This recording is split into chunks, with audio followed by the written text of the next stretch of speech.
সবাইকে প্রথমত জানাই আমাদের বড়দিনের প্রীতি এবং শুভেচ্ছা। আজকের এই দিনে প্রভু যীশু খ্রিস্ট মানুষ হয়ে জন্ম হয়েছিলেন, সেটার পার্বণ আজকে আমরা সবাই মিলে পালন করি। এই সুন্দর দিনে সবাইকে, আমাদের ভারত দেশের সকল মানুষেরকে, বিশেষভাবে আমাদের ত্রিপুরা রাজ্যের সকল মানুষেরকে, জাতি বর্ণ নির্বিশেষে সকলকে জানাই প্রভু যীশু খ্রিস্টের প্রীতি এবং শুভেচ্ছা। আজকের এই বিশেষ দিনে বিশেষ প্রার্থনায় কি কি রয়েছে এবং পার্শ্ববর্তী দেশ বাংলাদেশে যে পরিস্থিতি, সেই পরিস্থিতি কি কোনো প্রার্থনায় উঠে গেছে?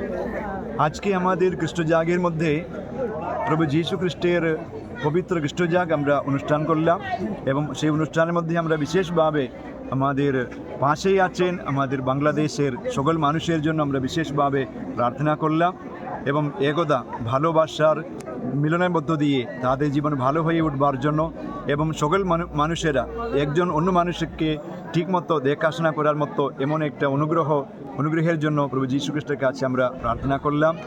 একতা মৈত্রীর সেতু বন্ধনের মধ্য দিয়ে তাদের জীবন ভালো হয়ে উঠবার জন্য এবং শান্তির প্রতিষ্ঠা বাংলাদেশে হবার জন্য আমরা যীশু খ্রিস্টের পবিত্র নামে আমরা প্রার্থনা করি।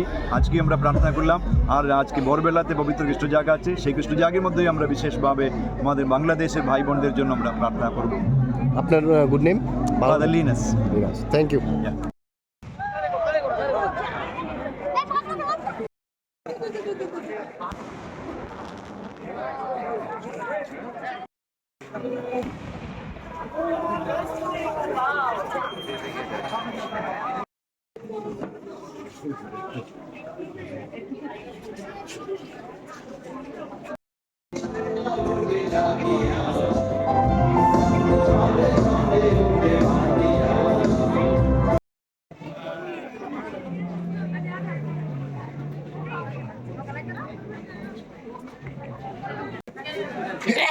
বা